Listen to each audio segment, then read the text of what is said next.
me share my screen.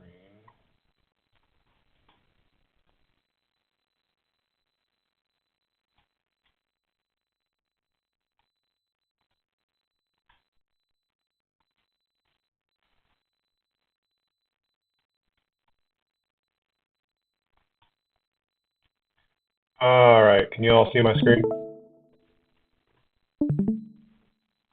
Yep. So yeah, I think briefly just touched on it. Much better trading day today. Um, is there anywhere anyone wants to get started? I didn't trade the morning session, but I know that there, I believe Dan marked, I think it was this one over here. It's a triple test.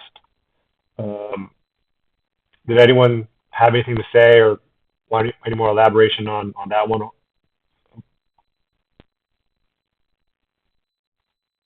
I believe it was this one. I just thought the build up to that triple test just looked super congested and sideways, so Yeah. I skipped that one. Yeah. I think even Dan mentioned it was a little aggressive, really Yeah, he did.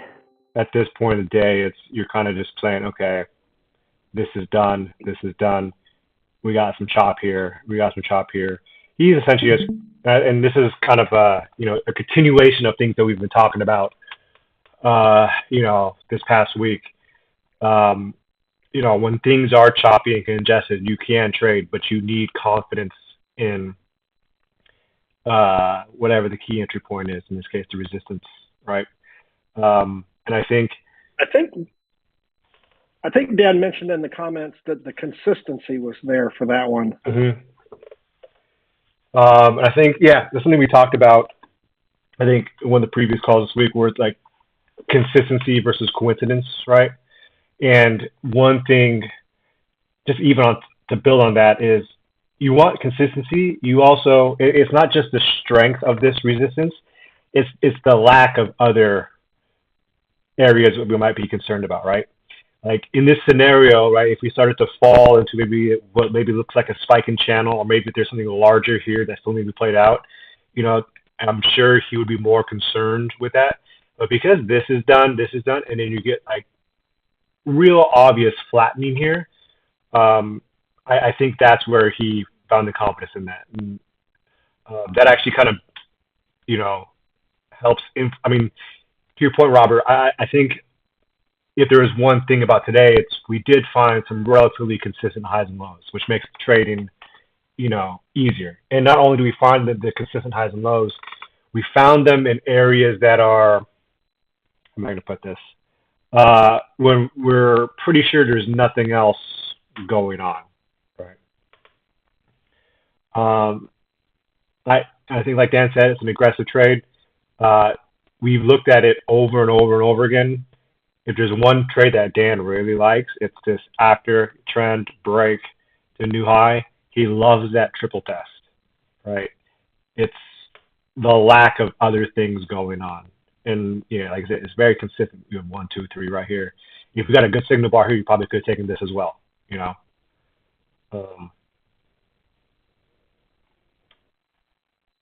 I know some people were marking this high or low. Did anyone take a look at this one?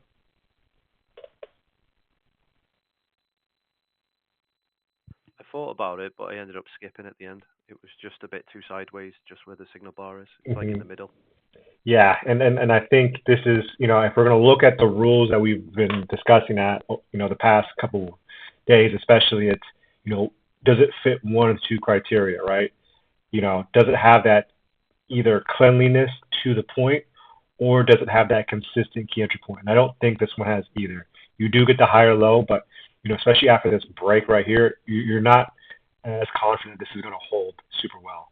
Now, I got a quick question on that one. Yep. Also, you get the failed break at the bottom, but you don't make it back up to the top. Is that a concern on that one? So what you're saying is you don't make it back up here? Yeah, exactly. You would So yeah, expect at least to get to the top or even a small failed break out the top. yeah, You don't get either one of those. yeah. So No, that mhm. made me think maybe it's going lower. I wasn't sure. That's a great point, and that's something I'd probably look at as well. You could also make the argument that this short is from this break, right? So I think what you're saying is because this is short, you would assume this to be short or long, right? And I think that's It a just made very me yeah, unsure. yeah, no, for Yeah. sure. I just think the only other thing maybe to look at it is this is it's like this is tied to this, right?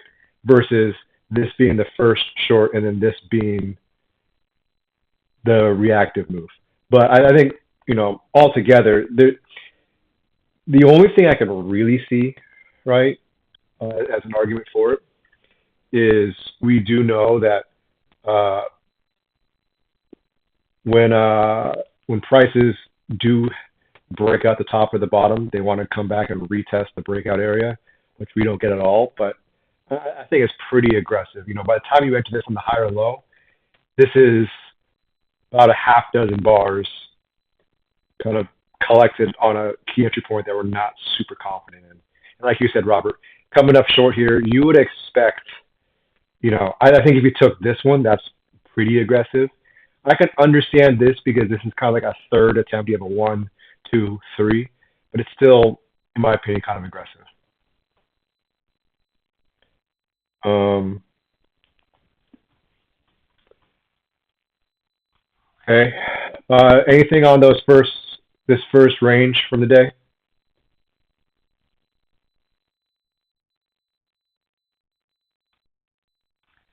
And I don't know about you guys, kind of now looking at the chart where, looking at if things fall into one or two categories, is it a clean move or is it Robert, I like that word. I'm going to start using that more. A consistent key entry point is one. If you don't have one of those two, it's just kind of a no trade zone, right? Um, I think this range here was pretty well structured throughout the day. Um, I kind of like this one. I didn't take it. This one had a better bar, as kind of a, you know, trend break. I was hoping this would be in higher low. So I marked as green. Um, I marked this one just as I have a feeling that Mac's going to mark this just with one, two, three, four, five, 6 bars all at the same spot. You know, reading it as like a triple test, lower high of the sort. Um, if anyone had any questions or when they were looking at either of these two zones? Yeah, I have one Yep. on the green arrow long. Yep. Does it make it a slightly weaker entry that it's a lower high rather than a higher low? Yeah, I would say so. I would say in this scenario, I would have been looking for the higher low here, right? And it's one of those things where it makes the one tick. So technically it's not, but it kind of almost acts as if it is. If it was a much better bar or if it was an actual higher low, I think that's something, you can maybe look into. I mean, really what this is in this scenario is this is the short-term trend down break to the new low, right? It's a little choppy. That's why you'd want a better move out of it. And you're also at this point probably playing it as almost like a failed breakout of this on this higher side. Very aggressive. I marked it because I think Max in the market. I think we can all conceptually see what's going on here. Is just there are some reasons to stay out. This is one of those where if you want to take with the hopes of it working, 75% of the time, you could just understand that there's a higher risk of this one not working compared to some other trades that we do take a look at.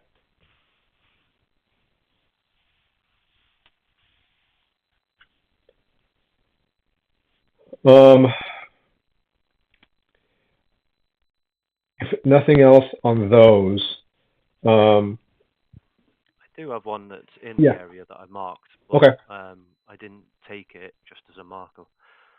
It's a higher low. I think it's 821 on your screen that I marked. We have two legs down, and it looks like it was going to come back down to the lows. for the second leg that failed. Mm-hmm. That one I did mark. I thought it was going to go sideways, but as soon as that Yeah. bar finished, I was like, I'm going to mark that and just keep that one as a mental note. Mm-hmm. Here would be my comments on this one, and kind of actually, it's great that Robert just brought this up. At this point, you might have been playing the range lows here, right? But then kind of seeing it, the higher low here gets dangerous because we haven't really found the consistency at the bottom yet, right? So it's one of those things where if we're coming off a consistent top and it comes up short, that's kind of one of those things where you would, if it makes it this far down, at some point you would expect it to reach at least or find some kind of consistent low, which it eventually does. And I think it does make a small move up, but not a very far move up before making the eventual leg down, right? I wouldn't be surprised if Mac marks. I think it's aggressive. I think, Fahim's online. We've talked about this type of trade before. These higher lows within a range that kind of get real close to the midline. They happen above the EMA, right? Like, as a little bit of fortune, I took this trade, right? But when you have a lower high or higher low that's real close where the bottom side is, versus when it really travels up and it kind of sits on top, right? These are tricky. And I think there was one even later in the day that some people took. Yeah, this one. When these higher lows really travel this far, or lower highs, I just, truthfully, I'm not there yet with my confidence in taking those. Yeah, I'm the same. That's why I only marked them. I marked that one as well, just as a reminder to go over my charts. Yeah. Still definitely not confident with those. I definitely prefer them coming off of some support when it's in a range like this. Yeah, you almost want to come back inside and test, an area to have something behind it. Just because, I would say this one, excuse me, is a little better than this one because this one is, at least we could say it has these clean lines down, right? This one, you are kind of moving down, got this little bit of chop, and I don't know. For me, this is just a bit of a gamble. And you can see just how it results after. It just goes sideways for another 12 bars. Right. I'll make a mental note of that, and then see if we can find some examples in future charts, because like I said, I remember talking to Fahim about this maybe about 6 months ago. I just told him a lot of times these higher lows and lower highs within ranges, they are much, much trickier than I think people give them credit for, especially when they move that far. But I think, at least if anyone wants it more elaborated, everyone on this call should at least have an understanding of why this one was risky, right?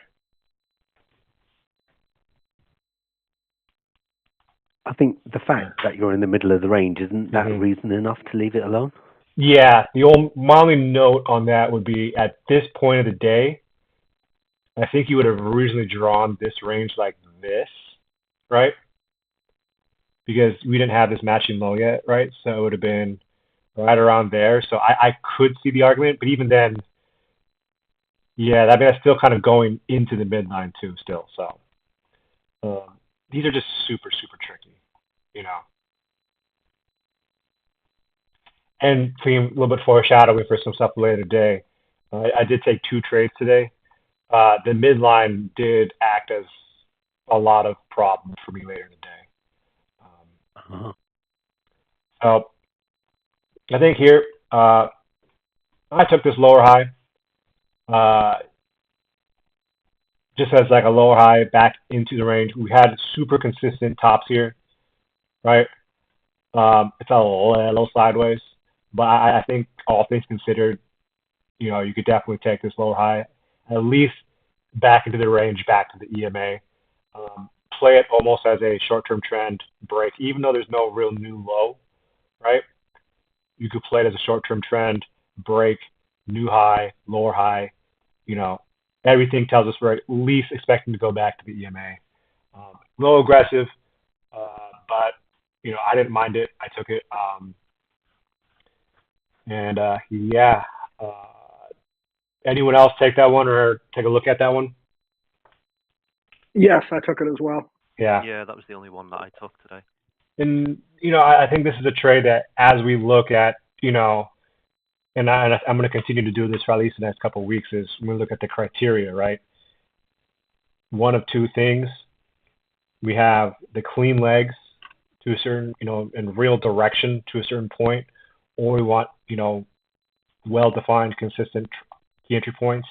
I did say the only thing that's going to get a little wonky with that is higher lows and lower highs. And this is kind of one of that scenario where it is a little bit stacked, but we can definitely see the lower high come back inside the resistance. I think it was a little bit of a sweat, but nothing too terrible.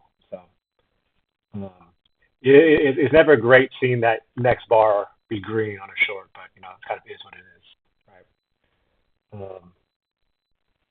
Sounds like yes. Since a few of you guys took it, I don't know if we need to talk much more on it. Anyone have any questions on that one specifically?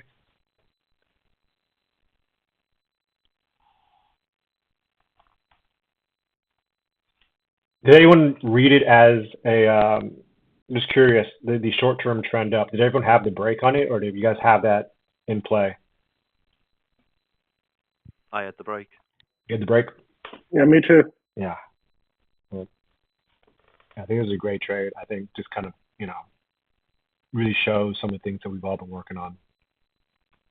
I like your little square there on that fourth touch. Yeah, that one. Yeah. I could see somebody potentially trying to take that and get burned. Yeah. And part of the reason why I marked this one is I think myself, even as recently as maybe 2 or 3 months ago, would probably have taken this short up here, right? Or even the one where I've marked as a square, right? And now that I, kind of follow this thing where I have two just very easy criteria, right? Are we at a key entry point that I trust, or are things congested, right? There are things moving cleanly to this, right? And I think I mark this as kind of like a choppy area. Like I said, as a short-term trend, break, new high, right? I would have taken a trade probably in here very easily a couple months ago. But now that we've kind of looked at things more in depth and the importance of clean legs, the importance of consistent trend lines, when I saw this right, I was like, I'm not taking a trade in here. And I was like, I saw this setup. I was like, I would have taken this, 8 times out of 10. But now it's, much easier to stay out of.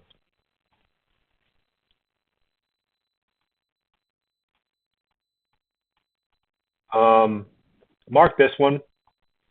We briefly talked about it earlier. Did anyone take this one?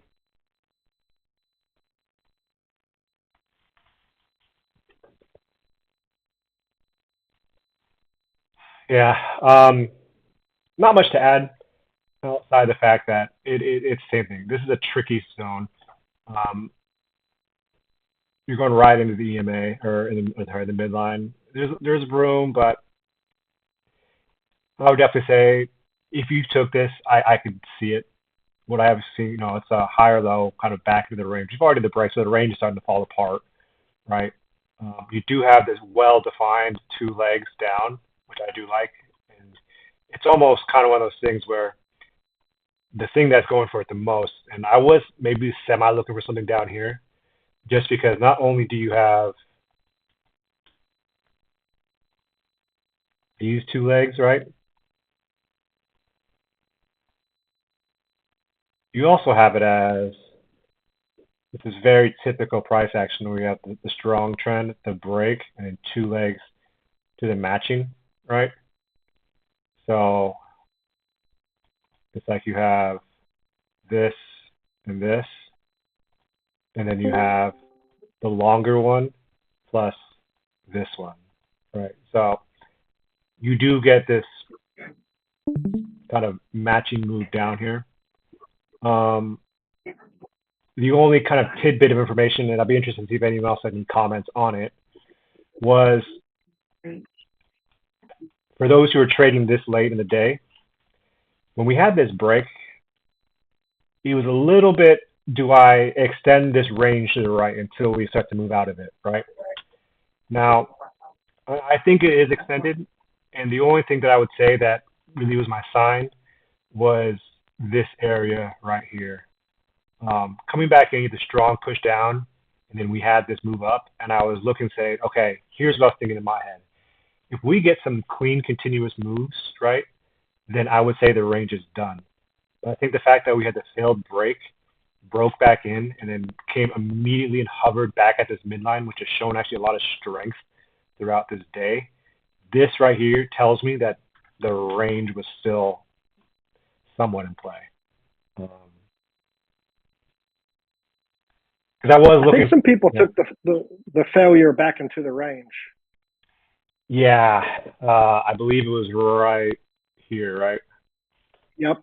Yeah, a couple people took that. I was already off by then. I just glanced and saw it. Mm-hmm. I It was think kind of interesting. Yeah, I don't like we talked about. I don't take failures. I think conceptually though, context wise, I could definitely see that, right? I could definitely here's how I put it. I agree implicitly that I think at that point we could all see that prices are coming back into the range, right? And at that point it's how, right? I think we all saw this move down in general. It's just, was this going to be a failure? Was this going to maybe come up a little bit more and then shoot down? If for those who do take failures, I think concept-wise, we could all see the context of it coming back inside. Did anyone take that trade as a failure?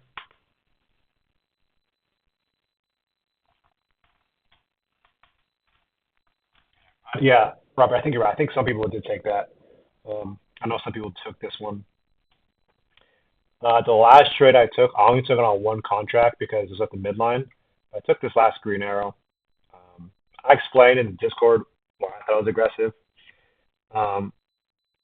It was definitely a play where I thought, I wasn't entirely sure if this was extended. So the biggest risk was just being at the midline. But for me, there was some consistent resistance here. You had the move up, break. I know it's not technically a second entry, but you do have two legs up. I just took it back to the EMA, just on one of my contracts or one of my accounts. So aggressive, and you see, this is why you just take it back to the EMA because it immediately bounced off of it, right? Yeah, I did take that one.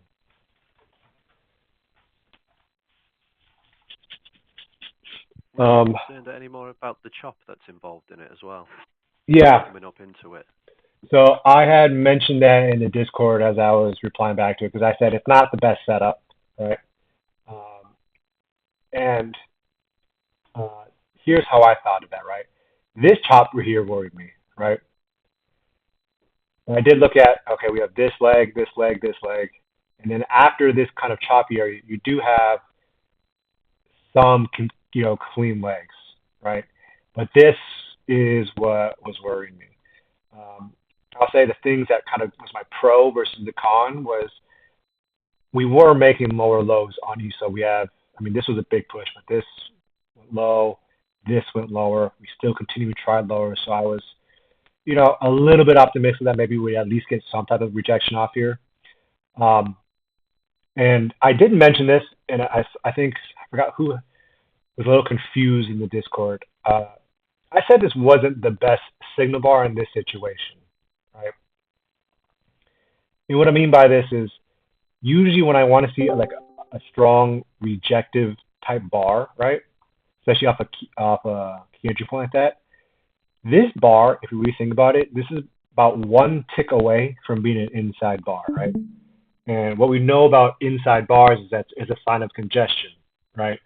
So usually, when you look at a bar like over here, right, a little more well-defined push up to that new high and then close on its lows, right?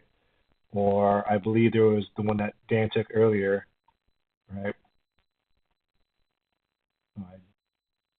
You know, like a bar like this, right? When you have more of a move up to a new high and then a close at the bottom, right? Versus on this one, this really is kind of just a tick away from being just inside this bar, right? And the reason is it's just you want to see it more of a sign that it's going to turn around because you know after this when you bars up, you just want that sign, right? Especially when you're trading off a key entry point that kind of is a little far away from its last test. Definitely aggressive. Like I said, I only took it on one, but you know that's the difference between taking a trade on all your accounts versus just one.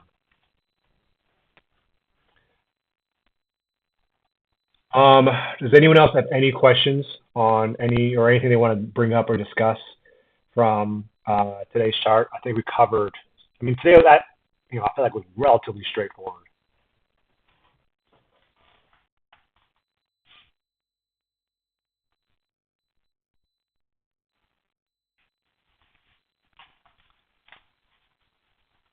All right, if that's the case, I have two, you know, ideas for something that we can kind of study in the second half of the call. So one is we can do a continuation of looking at Dan's trades and entries and kind of just going through chart by chart and seeing, okay, what is Dan taking, you know, as far as the rules of, okay, is it key entry point, clean legs, etc., right? The other idea I had was to look at max charts, and I want to do a you know a deeper analysis of. Sorry, I think someone wrote in the thing a deep analysis of trades that take off and trades that don't, if that makes sense, right? So, for instance, I think one thing that we also, like for instance, like a trade like this, which it does go, but it only goes for a few bars and reverses, versus one, you know, that really takes off. Kind of want to, I mean, I can do more of an analysis of my own and bring some examples on the next call, but that's kind of the next thing I'm gonna start looking at is, you know, what are some patterns and trends of trades that really immediately go, or ones that like hang around for a bit. Do you guys have any preferences?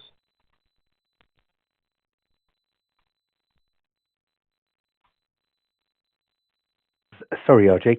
Could you just repeat that? Preference about what? Sorry.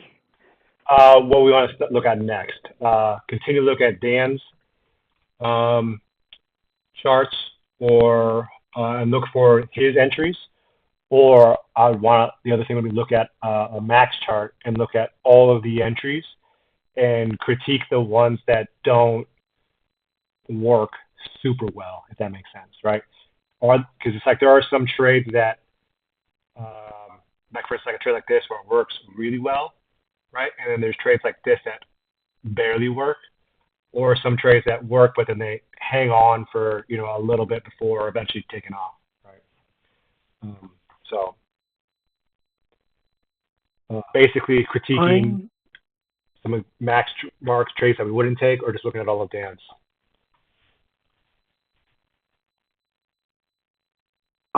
Personally, I'd probably just rather go through Dan's, but I think it might be a good idea. Maybe you could alternate or something. I'll leave it to you. Yeah, I don't mind doing either, to be honest, but I'd probably have a preference to look at Dan's one, to be honest. let's do that because I just thought of the same as well. Got it. Let's do that. Because I think me running the YouTube live stream is going to be incredibly slow. I don't want to be able to load a YouTube video anyway. So it's already taken up all my memory just to load Dan's charts. I believe last time we looked at we were in May of this year.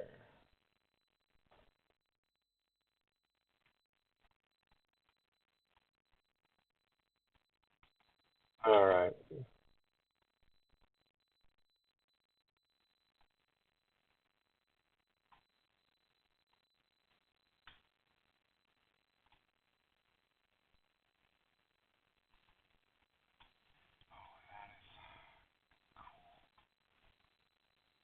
It's just black on your guys' screen.